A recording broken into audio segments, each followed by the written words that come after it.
There is a beautiful story of a 6-year-old boy who one day was placed on a train by his father and sent on a journey to his aunt's home in the city. And as the boy entered the train, he was greatly troubled about what might happen to him on his journey and when he arrived at his destination. But he very soon learned that all of his concerns was just for nothing. Because soon that train had started, the conductor came over to him and spoke to him very friendly. And then came the newsboy with apples and candy and picture books for him to look at. So that time on that train went very pleasantly and very fast. And when he arrived in the city, there was a cabman at the gate who welcomed him and took him to the home of his aunt. And he just couldn't believe this. To him, it was like a few miracles that turned out to happen on one day. But then as he grew older, he learned that it was his father who spoke to the conductor to take care of him, to look after him. And that it was his father who paid the newsboy to provide to all of his needs. And it was his father who telegraphed the cab company to have someone there at the station to welcome his son. And because of his father, all of his needs had been met at that particular time in his life. Now, I want you to think about it. Each day, you and I can think of how God cares about us. And the way He does it is to place people right on our paths. And some people might not believe this. Some people might say, well, it's just by chance that there was a person who just happened to be there to help me out with something. And some would say, well, I create my own luck, my own fortune in life. I know just how to arrange my things. But you see, that just is not true, because God always operates in the way that He would use people as His instruments to bring the good to His children and to all people. God cares about you and me. And you see, no person ever can claim what Isaiah prophesied in his 40th chapter, verse 27. Why do you complain, Jacob? Why do you say, Israel, my way is hidden from the Lord? My cause is disregarded by my God. There is just no person who can go with the perception God is somewhere far away on His throne in heaven, and He doesn't know what's going on in this world. He just doesn't have a concept of what we are going through. No one can claim that. But sadly, there are those who would sometimes think that. Perhaps like a single mother in a small, filthy apartment with her 3 children, wondering where their next meal will come from. Her husband had been stabbed to death by robbers as he walked home from a night shift. Or the beggar boy on the streets in Cambodia. His family had been wiped out in a revolution. And I can just hear people say in this moment of time that they would put it in front of God's doorstep. COVID-19 could have been prevented. But God, you did this to your world. And friends, that is so unfair. It's so far from the truth, because we live in a broken reality. We live in a world where sin had brought hardship in the lives of people. God never wanted that. And you know, COVID-19 is just one of the things that would plague this world from time to time. And we just have to appreciate what people went through in the time of Peter. Like, we need to take to heart these expressions that we read here in this passage, 1 Peter chapter 3, verses 8 to 12. Do not repay evil with evil or insult with insult. Keep deceitful speech away from you. Seek peace and pursue it. Can you just hear that people had many issues in the time of St. Peter? They just had other situations. They did not have a virus to deal with, but they had other situations. They were persecuted. They endured so many injustices just because of their walk with Jesus. They felt the heat, just as we as Christians sometimes would say that we feel the heat. And then it was wonderful words of encouragement that the apostle wrote to them about, that when his letter was delivered, that they could read that and that they could take it deep into their hearts and say, this is an encouragement for our day by day living. And friends, this is the encouragement for you and me in this time and all times of what we read here in verse 12. For the eyes of the Lord are on the righteous, and his ears are attentive to their prayer, but the face of the Lord is against those who do evil. So we want to meditate on two things: God's eyes on us, and that God hears us. What does it mean when someone has his or her eyes on us? It means that we have the attention of that person.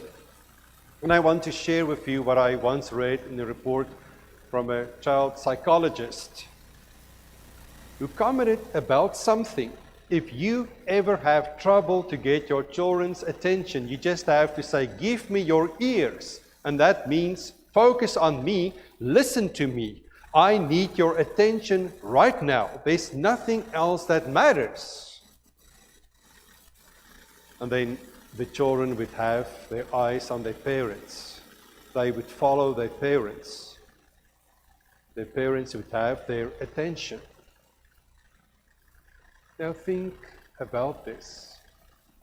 We never have to doubt whether we have God's attention. God's attention is always on us. God's eyes are always on us.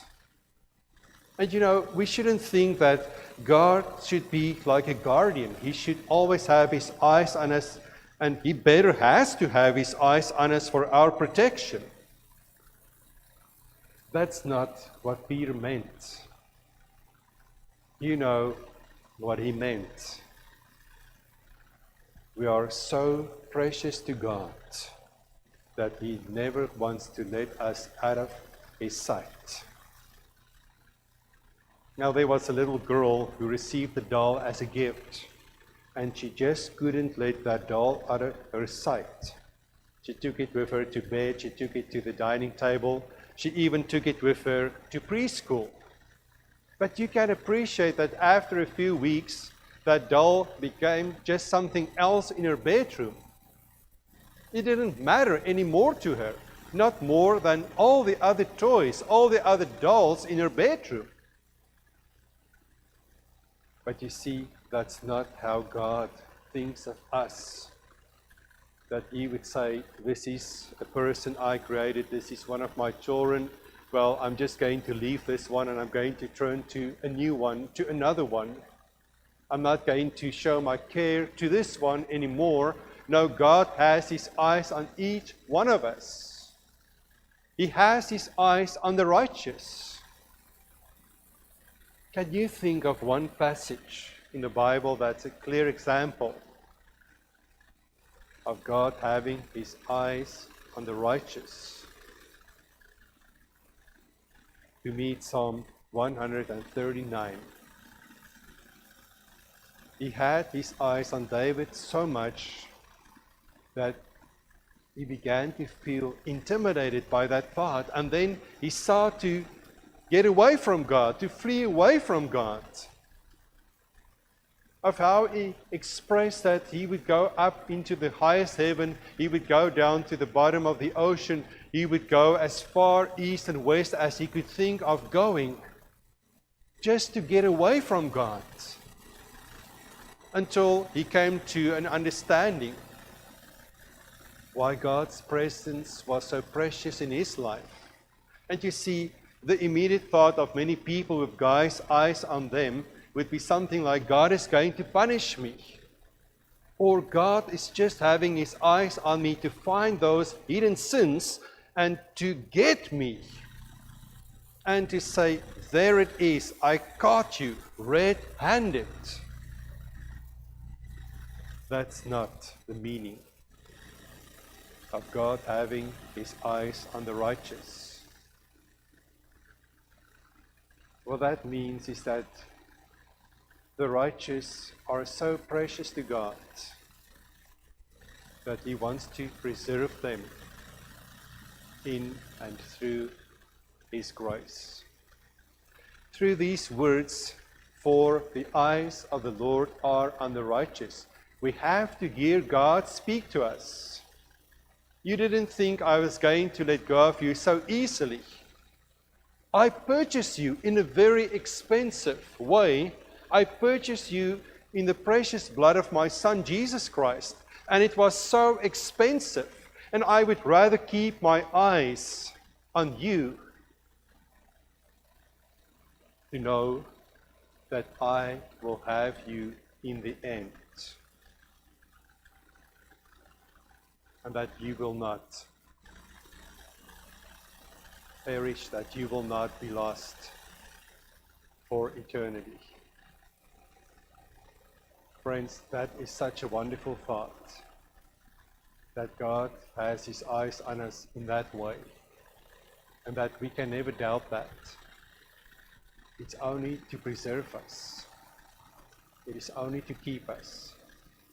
It is never to come and say, checkmate, I got you. Now I'm going to expel you from my sight. That is never God's intention. You can have this wonderful peace in the presence of God, that God is a keeper instead of an eliminator, that you are so precious because he bought you, and he wants to keep his eyes on you till the very last moment of your life, and that you never have to have any concerns about that. But then we learn from this passage too that God's ears are attentive. And I want to share with you what the writer Swindoll once shared. He had a very busy schedule. He had too many commitments in too few days. And then in a book that he wrote about the fractures of commitments, he confessed basically that he was so busy that he got so nervous and tense about things that he was snapping at his wife and his children. And he would just have choked down his food at mealtime. And then for these small interruptions daily, he felt so agitated. And he confessed that he snapped at his family. And during that time, his wife was away and his daughter was in need of something. And she came to him and she said, "Daddy, just listen a little to me. I will speak very fast." And she was so concerned that she was going to be snapped at because she was interrupting him. And when that happened, he felt so ashamed, and it was like tears came into his eyes, and he realized God is always willing to listen slowly. And here I don't have time for my little daughter. Peter says, the ears of God is attentive. It means that you and I can come to God to express ourselves to Him. God is willing to listen. We can speak. We can go anytime to God with our fears, with our insecurities. We can go anytime to God to tell Him about our dreams and our aspirations. Anytime. Because God is waiting for us to go. Why do you think that Jesus made that invitation in Matthew 11, verse 28? Come to me, all those who are heavy laden and burdened. Because He wanted people to express to Him at that time and all times of what they went through in their lives, what their life situations were at that time, of what it is presently. You and I can go to God in Jesus. We can make known to God by prayer and petition all of our needs. Philippians 4 verse 6 is something that you can practice each day of your life. To make known to God by prayer and petition all of your requests, all of your burdens, all of those things that would weigh you down, all of those things that would hold you back, that would keep you back. And you and I just have to come to that realization that sometimes we keep those things to ourselves. Sometimes we forget that there is a God in heaven who cares so much about us.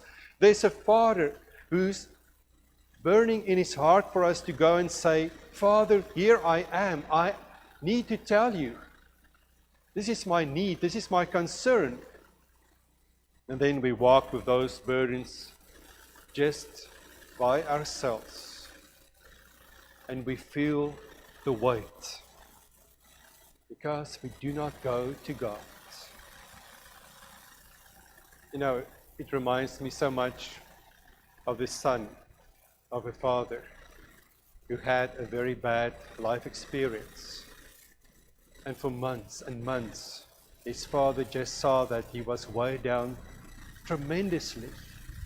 And one day, he sat him down and he asked him, but what is wrong with you? You are not the son that I've known always. And then he told him. And the father cried out and said, but why did you come to me sooner? Why did you not tell me about this? Why did you keep it to yourself? Do you know how much that hurts me that you didn't come to me? Is there perhaps truth in this that God would say the same to us? Why did you not share with me a long time ago already? Were you too proud? My ears are attentive to hear your prayer. You should have asked me. Friends, I want you to appreciate with me that God cares, and that in this moment we can lift our eyes up to the hills and know that our help is from our Creator God, the Creator of heaven and earth. He knows everything about your life. He knows everything about even the littlest thing that might be that burden. And I want you to think of this. You can write on a piece of paper. You can write in a book. You can write on a wall. And you can believe that God cares about you. You can write down those words. Isn't it a wonderful blessing, a wonderful peace? You know, God cares. And His care would go above anything that this world might bring to us any uncertainty, any fear. And therefore place yourself in His care and allow God to take care of the rest.